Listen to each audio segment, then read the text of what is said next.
We will go to our next speaker. I think one of the very important topics, because parents are worried about this only, refractive outcome of treated ROP cases. Dr. Nuzhat Choudhury, please.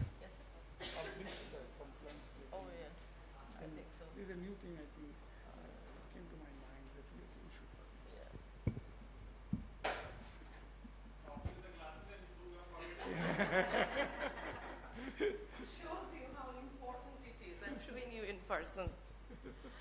A very good morning to you all. Greetings from Bangladesh. And you've so rightly introduced this topic. At the end of the day, vision matters, and at the end of the day, how thick the glass is really upsets the parents. So I'm going to just go through briefly two studies, that one I did and one Tariq Reza Ali did, on two different age groups, and see what the refractive outcome was in our treated ROP cases. So the study that was done under me was on preschool goers, and we defined preschool as 4 to 6 year olds according to the age that government Bengali medium children are entered into the primary. So that is defined as preschool age, 4 to 6 years. And we wanted to see just two most vital groups, laser and those that had combination therapy. More and more we are having combination therapy. So laser and intravitreal bevacizumab combination therapy in our ROP babies. So the research question obviously was, is there any difference? And if there is, the specific objective was to find how the magnitude, how bad was the refractive status in each treated group. So it was a cross-sectional study done in our Department of Ophthalmology in Bangabandhu Sheikh Mujib Medical University. It was a year-long study, and the sampling was purposive. The sample size, although was small, it was a small cohort, 22 eyes in each group. And we did, as part of the research, exclude the only intravitreal injection group. Those babies that received only intravitreal injection and did not require any laser. So we left them also any baby that had surgery on any other complication. So age-wise, gender-wise, birth weight and gestational age, both the groups were pretty similar, as you can see. So the mean spherical equivalent in case of laser in diopters was minus 1.63 plus minus 2.70, and in case of laser plus bevacizumab, it was minus 4.00 plus minus 4.45. So there is a significant difference in the amount of magnitude of myopia that is occurring in the combination therapy. So this is the final graph actually. So you see, in case of only laser group, we can see that a lot of them are turning out to be metropic at 4 to 6 years, but that indicates that they will develop myopia later on in life. And also low myopes were pretty similar in case of laser and the combination group. But what is really worrying is that in case of the combination group, we found a difference in the two groups in very high myope, and we defined very high myope as equal to or more than 8 diopter spherical equivalent myopia. So the conclusion of my study was that obviously the type of treatment influences the long-term refractive outcome, and the very high myope, that is more than 8 diopter, was found significantly to be significantly higher in laser and intravitreal bevacizumab combination group. Just for your information, we do not give ranibizumab, we just give bevacizumab.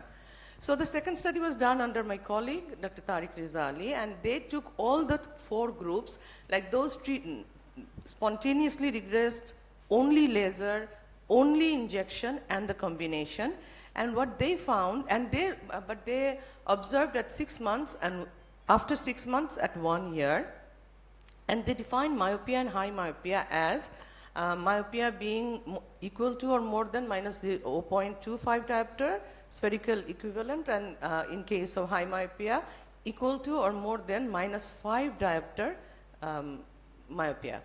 So as you can see, in only laser group, it's minus 2.5 diopter, spherical equivalent, and in case of injection, it's minus 1.5 diopter, and in case of the combination here also, minus 4.5 diopter, and in case of the spontaneously regressed group, plus low hypermetropia, that is plus 1.25.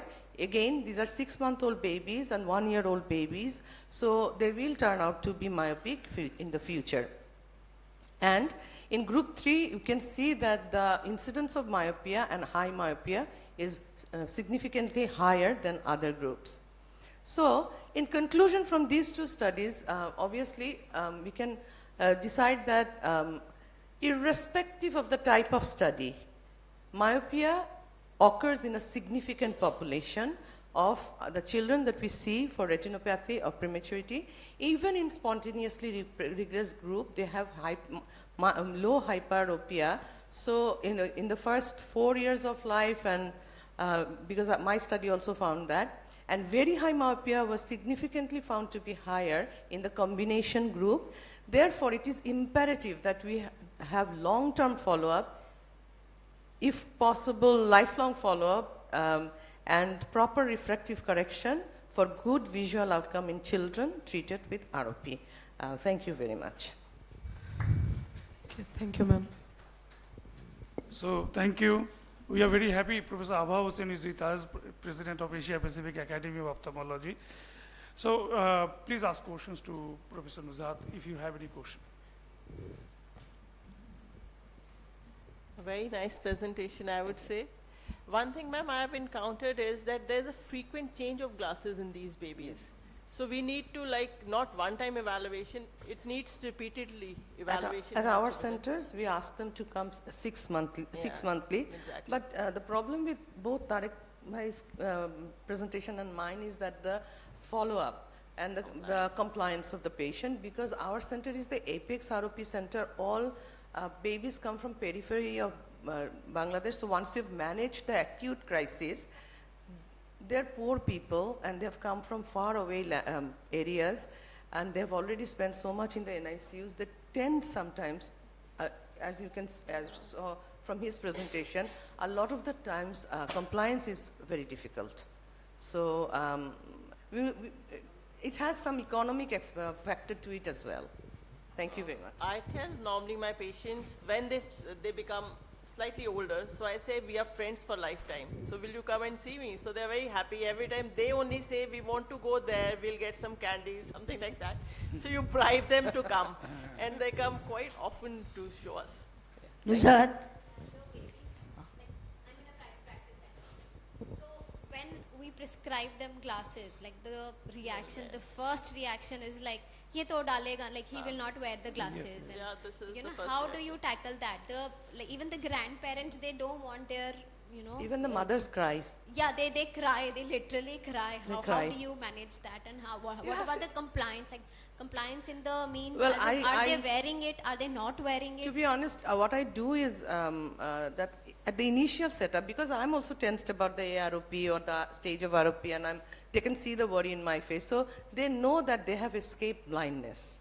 So I keep on reminding them, like -8, -10, they do get upset.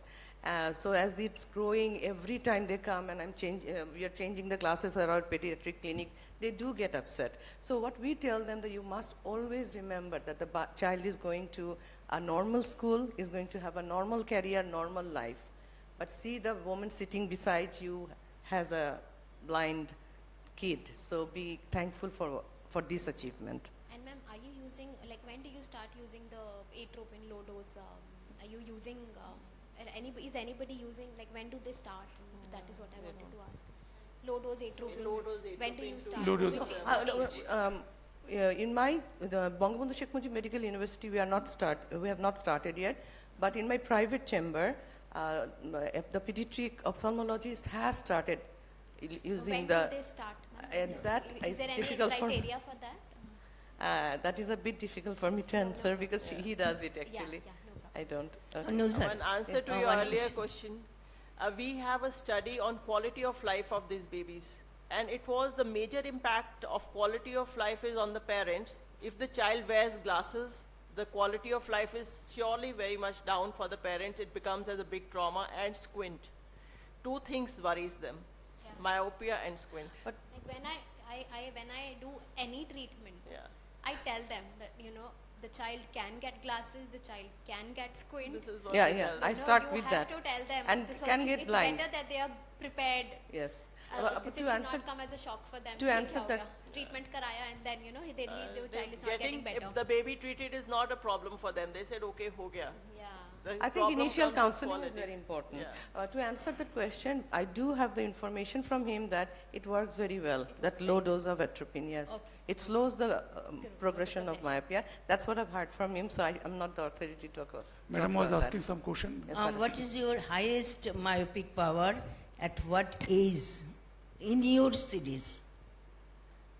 In my series, Yeah. that was minus 12. Minus 12. Minus? but 12, 12. yes. At what age? 6 years. 6 years. Yes. That means Very he high or myopia. she is continuing And class it's from progressing. which year? From 6 months, From 6 months. yes. Continuously. It's And not that every visit, but follow-up is there. yes, most of these cases At that I've least shown, 1 year? yeah, I've only taken those cases that, you know, that were coming for follow-up. A lot of them are lost to follow-up, but none of in this series, no. How much complication you get non wearing the glasses? It is there. It is there because it is true the babies don't want to wear the glasses. Sometimes the mothers cannot, and sometimes even the parents are not literate enough to understand the importance of wearing glasses. They also find it as a hindrance. Oh, he won't keep it or she won't keep it. And then you see that the squint is developing and one eye is already amblyopic, especially in case of a high anisometropia. So we do find it. And then you have to actually repeatedly counsel the mother and the parents and grandparents that it is important because they don't like the glasses. That's true. To answer your question, ma'am, That what I is- can tell that I have a baby, he is 11 years old and he has minus 11 diopter. And we gave injection and then laser. Very aggressive laser was done, what I can find right now, that I did much more laser. And that baby is the first boy of his class. That's why what I want to tell, that neurologically, they are not deprived, they are developed. Sometimes they are associated neurological problems. So those babies will not wear glasses, they'll throw and all, but then you have to work in conjunction with the pediatric person. But I do find that at 4 to 6 years, there's a lot of neurodevelopmental problems as well in some of the babies. That is very strong. Counseling should be there Yes. from your side. A lot of our time goes on counseling. Yeah, it's regarding the glasses. See, once they have tasted the, you can say, crisp vision, once they have tasted for 1 to 2 months or 3 months, then their child loves their glasses. Then even if it is broken, then they ask their parents to get that glasses back. So once they have that seen the world with the help of glasses in a clear manner, now they love that actually. Yes, yes. Some babies are like that. So I have a question, ma'am. You showed that the babies in which both laser and anti-VEGF was given, they had higher level of myopia than other babies. So I don't know whether there's a relation or not because these babies, they had severe ROP. Probably Exactly. they had. So whether it is the treatment which is responsible or the stage of the disease in which the baby presented to us. Both, I think both contributes because you have to do more laser in these patients. A lot of them are half zone 1 diseases, so you have to do a lot of laser as well. So maybe the laser stimulation, maybe they started out that premature or that only in zone 1 disease. So I think all those things combined. Now, when I used to do scleral buckling, there was a very high chance of getting high numbers. But then now we are not doing any scleral buckling.